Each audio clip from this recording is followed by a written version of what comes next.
Shareef Oudh. Cue it up.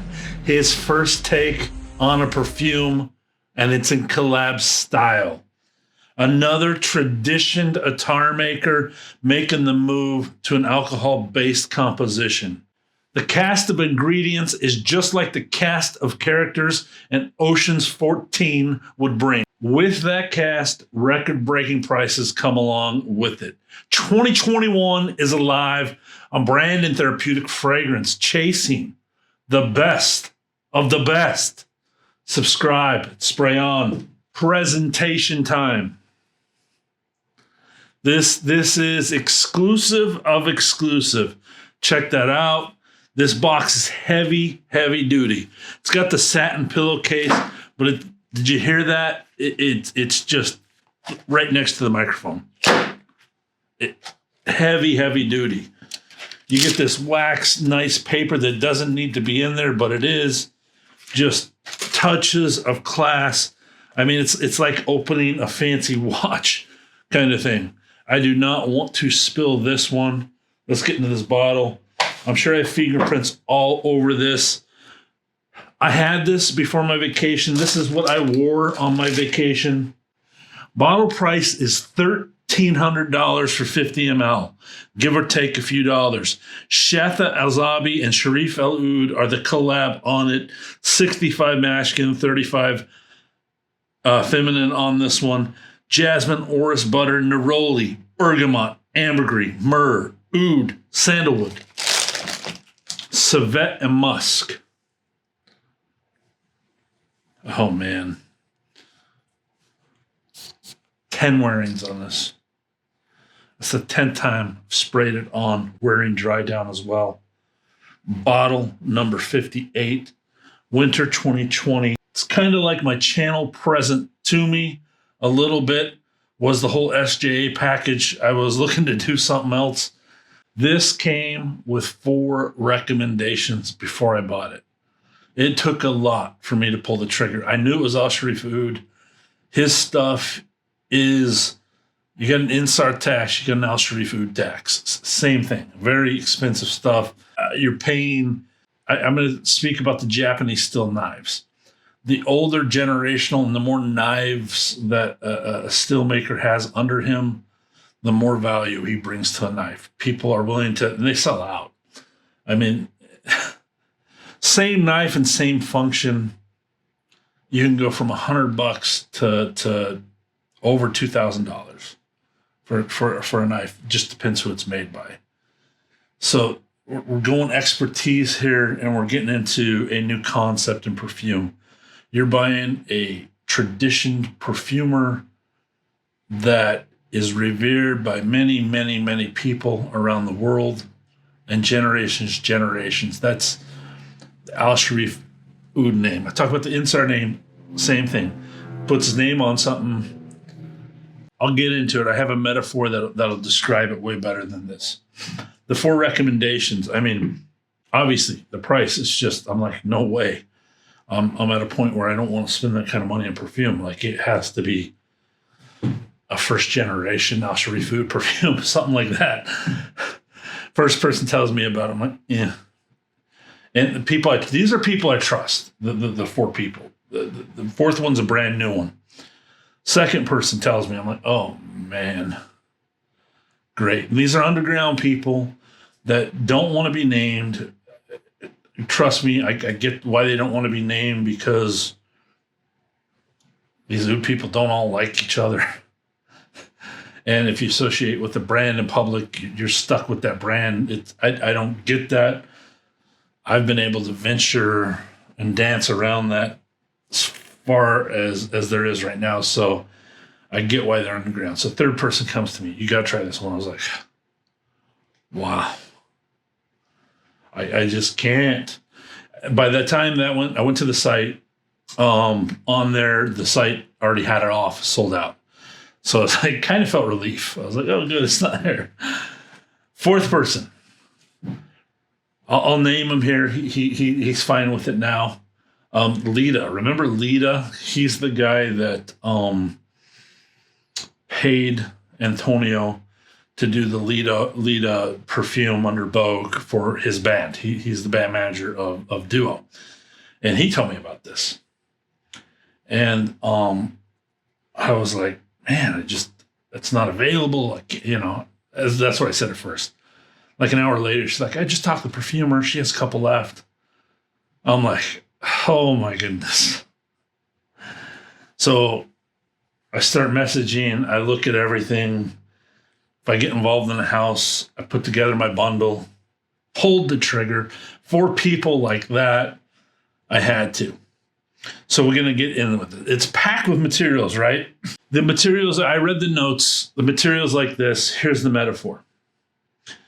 These are the best of the best long-lasting natural materials. Throw vegan away. Throw everything away. Just materials on earth, old school perfume materials. This is what's in here. Like if I wanted to make something, I mean, this is where you start. So nothing creative, nothing outlandish. That's next. He's going to make perfume. I'm sure that stuff will be next. Adding the punchy rose in there. I mean, I bet you his next one is a rose nude, and that's just how it goes. That's the ingredients that's the culture. It's what they brought up in, and you smell it, and there's truth to it. So, that being said, Bugatti, Rolls-Royce, Bentley, Ferrari, even Lamborghini. So sports, whatever. You get all these different people putting different styles on the best of the best. The lines of the car, the way they make their front windows, back windows, interior, the leather, the wood, the accents used. You get in each one all way different, all their own of the designer and the founder of those companies. Some of the main car lines don't change much as they go along, just little details end. That's what a composition like this is. It's a staple of an attar maker with these materials. It's just the fine details he adds. With Shareef Oudh, I bought his attars, did the unboxing and dumbfounded with Hakiat. I hope I pronounced that right. Beautiful guitar. His touches are black, sharp, shiny, executive, royal, entourage, black. Those cars, think of all four of those cars in black. Usually you think Lamborghini, whatever, red, but all four in black. Just think of those. His touches, just shiny black, everything properly in place. A little bit darker, smokier, more masculine touches, aggressive, and super refined at the same time. By refined and aggressive, what I mean by this will not blow up a room. But when you smell it, it's just class. Class. It's not overdone. It's not underdone. But when you start staring at it and getting into it, you just see so many details. You open the glove box, more details. Turn on the air, more details. Start driving and shifting, more details. Everything is touched. You can't just pour musk and oud into a composition. He's done techniques to extract the musk to a certain smell that he likes, certain profile he likes, using a perfect white, clean ambergris to exonciate, to amplify the whole thing. And just oud to really just grasp Oud's like the frame of the car. Just holds all those lines and details in place. Okay, that's the metaphor I have of what this is. Because you are going to get the Civet, you are going to get the Musk, you're going to get the Myrrh, but in his way, with his style. And it's pure luxury, so easy to wear. 3 of those 4 people called it their best buy in 2020. Even at 10 wears, I'm not willing to do that. I'll live with it for a year, and luckily I have another year till the awards. That's why November is my cutoff to make it a yearly thing. Let's get into the review. We got that metaphor down. This is an Eastern fragrance, but we're surprisingly a new world. Everything is there and projects, yet still doesn't go too powerful. Ambergris clearly projects from the start of it with the Civet and Musk off the skin. Very Civet, Musk-oriented fragrance. Not too powerful. Ambergris there's no animals. I can smell the ambergris, just like this crystalline, clear, snow white ambergris. Very nice white ambergris. Beautiful animalics, and the jasmine is present on the top of it. Bergamot, I really never got what that was doing in the fragrance. I'm sure it accentuated the musk notes a bit, and that's what dried off of it, but I never got it as a note on its own. I mean, in the beginning, like 2 years ago, I put on when I started my Instagram, I'm like, I love musk, I love ambergris, I love Mysore sandalwood, and I love Oud. This has all of those in abundance blended perfectly with Civet. Actually uses a good myrrh that never comes out on its own. Just it again accentuates everything else. A nice foundation for all these to wear on. This is a musk and Civet forward fragrance. I mean, it's a musk perfume, but those carry it really well. Like that dirty, clean. You guys know what I'm talking about. Neroli is slightly there as an aromatic.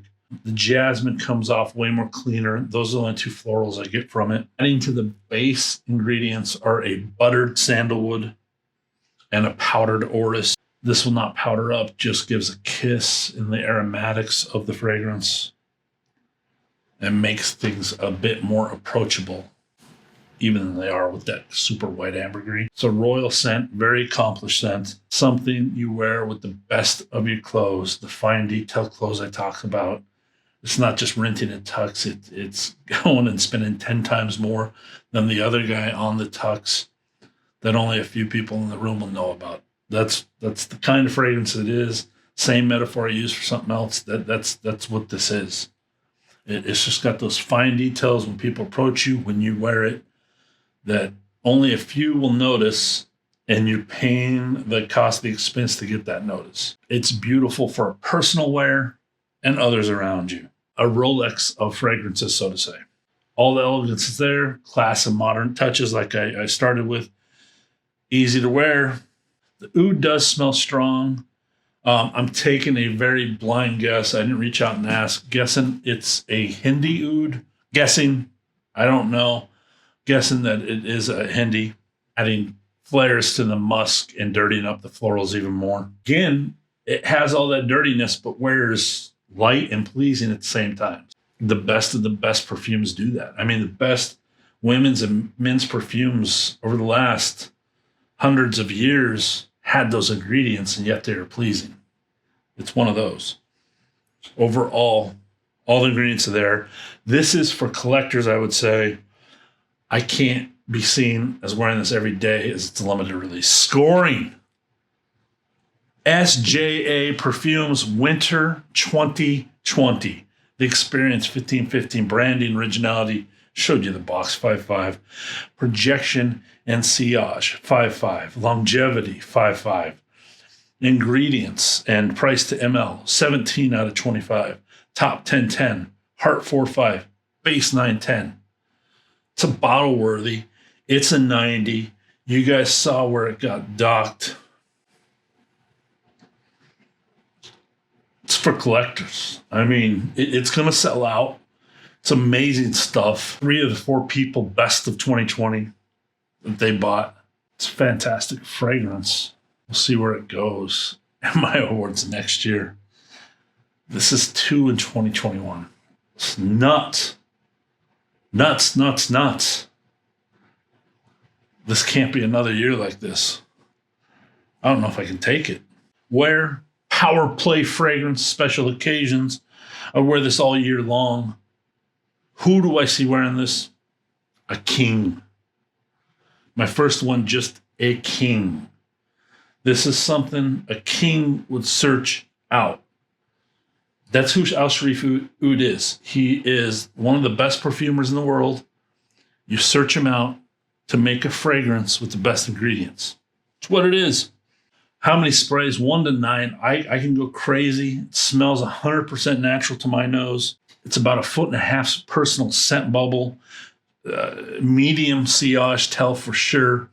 About a 6-hour wear I get on it on my skin. 2021. Everyone be blessed.